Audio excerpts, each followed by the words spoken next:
Welcome to Comic Books and You. Today we are going to talk about SPQR's Bizarre Adventure, Rubicon Invaders, which is basically a parody of JoJo's Bizarre Adventure, Stardust Crusaders. Well, not a full-on parody of just one section of the comic.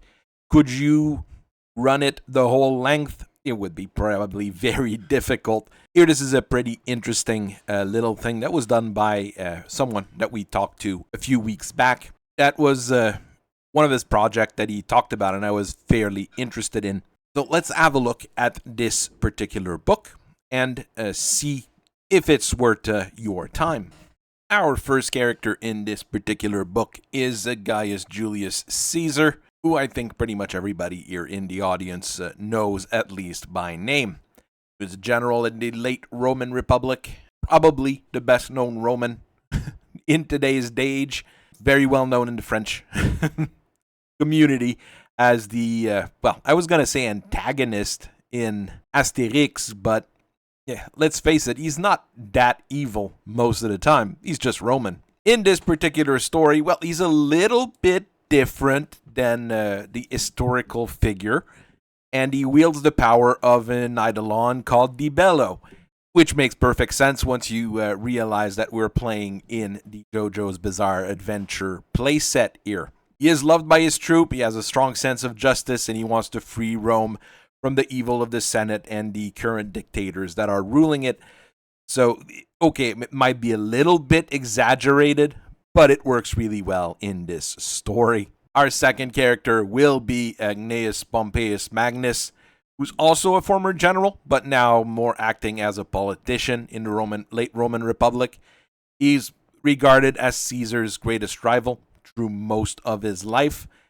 At this point in history, he has the control of the Roman Senate, but more importantly, he has the control over the Eidolon De Republica, which is also extremely powerful and has the ability to stop time. Because, like I said, we're playing in the JoJo's Bizarre Adventure playset. He despises Caesar and has a superiority complex, and that's about all we really need as far as characterization goes here. Our story begins on the 11th day of the month of Janus in 49 BC after a night of travel. Our intrepid general is at the border of the province of Rome, and no general is allowed to cross the river Rubicon with a standing army, or he will be declared a traitor. As he ponders his action, a piper comes and, wait, that's what happened in real life according to the writings we've got. This is not what's going to happen in this particular book. Pompey shows up and declared that it was his genius that caused our hero to be declared an enemy of the state, and he is ready to stop him at all costs. We almost got serious there for a second. Let's go with the book itself and how crazy it gets. Pompey stops time using his Eidolon De Republica, and he decimates part of Caesar's legionnaire that were trying to stop him. And he uses his power to stop time to do so. The two men face off, and Caesar declares Alea Ejecta Est, and summons his Eidolon De Bello to challenge Pompey. The two square off, and De Republica can stop time. So Caesar is in a bit of a pickle, but he has power to match and has toughness to take some of the blows. After an exchange where Pompey actually gets it, he stops time and gets ready to use a gladius against our hero. But Caesar manages to move as his power to stop time is also starting to manifest. To make some room between him and Caesar, Pompey stops time and slams a four-horsed chariot into him. That makes perfect sense at this point. But luckily, Caesar's powers have been fully unlocked at this point, and he dodged the attack by stopping time. But he wants to beat Pompey fair and square rather than using his Eidolon's special abilities. Caesar beats him to a pulp and sends him flying, which ends the fight. Our hero treats his injured troops and gets ready to cross the river in a path to justice and to free Rome from its enemies. Everything there makes perfect sense if you've actually read JoJo's Bizarre Adventure or watched the anime, obviously, since it's now pretty much in the zeitgeist. If you know Roman history, it kind of works as well, but you have to take some leaps in logic, but overall, you shouldn't be expecting a very complex and deep story here. It's meant as a parody, and it's meant as I was going to say a joke, but the amount of work put into it makes it a fairly serious work. For anybody who's been following me at any length in time, you will know that I'm not the biggest fan of homage covers. Of course, in this case, we're dealing with an homage manga altogether. So here it's normal that this is what we're playing with. The original JoJo's Bizarre Adventure cover here is iconic at this point in time, and this represents it really well. It's a very nice play on what is the original cover. The art and the coloring is fairly strong. It'll attract the eye, especially if you know the original. And I'm pretty sure overall this would be one of those things that you'd see on a rack and you'd be attracted to. I think the title should have gone to the top right. However, I know it's generally around there if you look at some of the versions of this cover from JoJo's Bizarre Adventure. But it's usually better to have the text at the top, because when it's on a spinner rack or when it's on a regular rack even, our eyes are attracted to the top of the comic before the bottom. Nothing super major, but a little thing to bring up here. This is a comic that's available on Webtoons, which has an interface that I truly dislike. Not a thing that I'm a huge fan of. I did get a PDF version of it, and it's in the Japanese reading direction, so I have to read from the bottom up. It's very nice attention to details, but I'm pretty sure it would confuse some readers, especially people who are not used to reading manga. There are still a few of those in the world out there. Said PDF, however, is massive, something like 255 megabytes for a 28-page issue. It's pretty massive. With the size of the HDDs we have nowadays, it's not a big issue. But for trading, moving around, it can be a problem. And it takes up a lot of space on my SDD.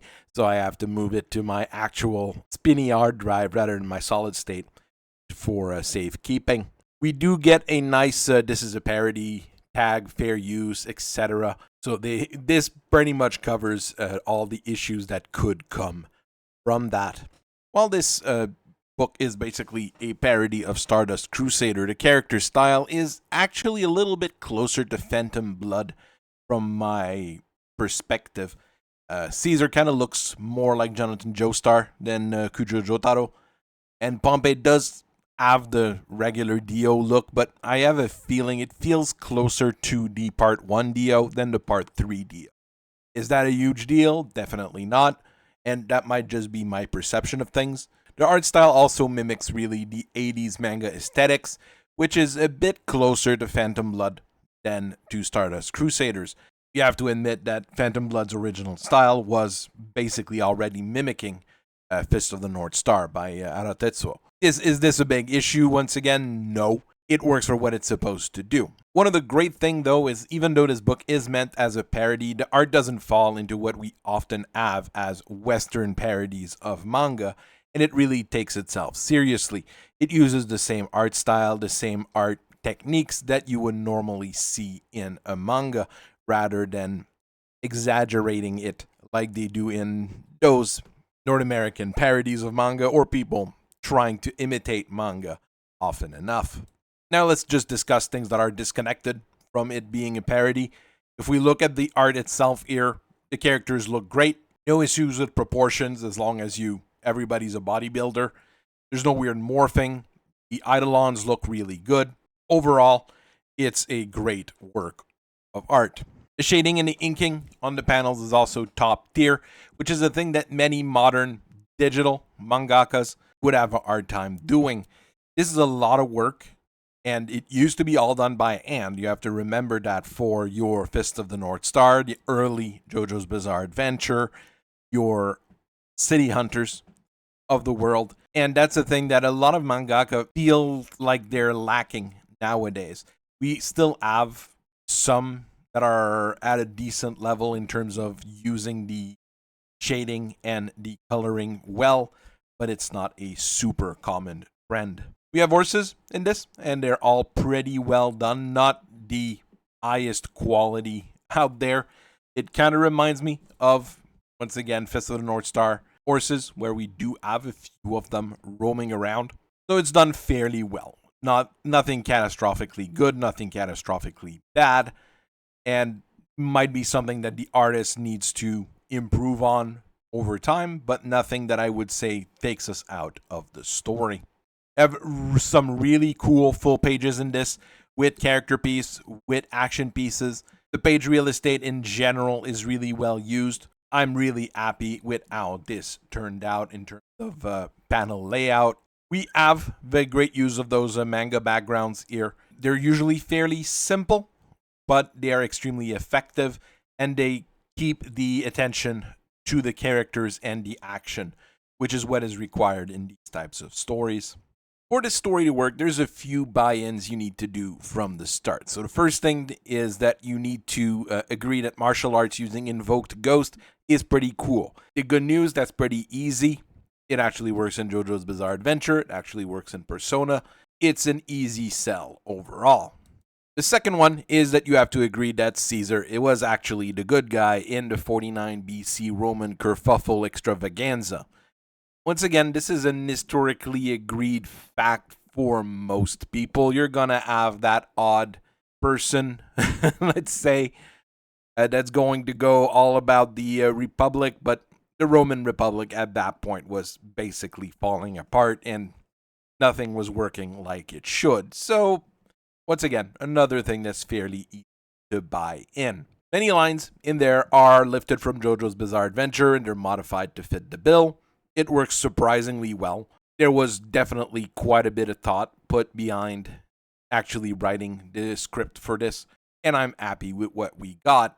We don't have a whole lot of time to spend on the ideals of our characters, the ideas that they're representing, and etc. in there. This is basically a crash course into everything. But Caesar is still shown as caring for his men, with a desire for justice for the people of Rome, and it will endear their readers to him fairly easily. Another big advantage is that Caesar, as the underdog in this particular fight, endears him to the reader once again, and that's something that's very often missing when we look at modern storytelling. You'll realize if you start reading, especially modern comics, and if you look even at modern movies, you often have the hero that's way stronger than the villain, or way stronger than anything that they have to face, and the only real challenge is controlling their powers and not being exploited for it. This is obviously more common in the hero's journey, but it also happens in regular movies. You look at many things. It works in some cases in things like John Wick, but it doesn't work in every single types of stories. Silly enough, when we're dealing with a legendarium of ancient heroes, this particular kind of story would work fairly well. The biggest problem here is that we're not dealing with legendarium. We're not dealing with things that are beyond written word. Here we're dealing with something that is part of the written word. You have to start thinking, well, is this actually going too far? In this case, it is. This is really silly overall. But if you were looking at mythological heroes and legendariums like this, like I said, you would be thinking differently, possibly. There is one occasion in the book where stand is still being used rather than eidolon. Minor edition issue. It caught my eye because I was paying attention to it. Most readers wouldn't catch it. That's what happens when you review books. As far as the pacing goes, the action here is really, really fast. We're basically condensing, I don't remember how many chapters of a manga into a single chapter, and we're trying to hit all the important story beats. There's no time explaining concept, characters, relationships, how they're feeling in the exact moment. This is great here as it is a work of parody, but if it was an actual serious series, working with that kind of pace would drive any reader crazy. And that is unfortunately a thing that you sometimes see in indie comics. We do, however, get a full story here, starting with the arrival of the Rubicon and the crossing. We can follow the character and we have a self-contained plot overall here. It's not the full story of the history of Julius Caesar, but it's a decent enough understanding of what's going on.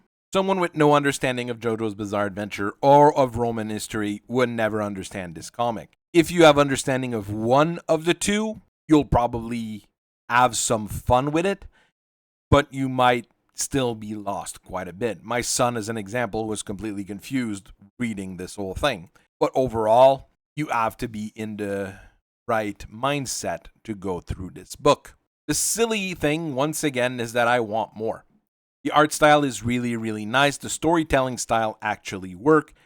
And it's so ridiculous that it makes me happy. I would go with a fight between Vercingétorix and Caesar in the exact same style, and I would be laughing throughout the whole thing.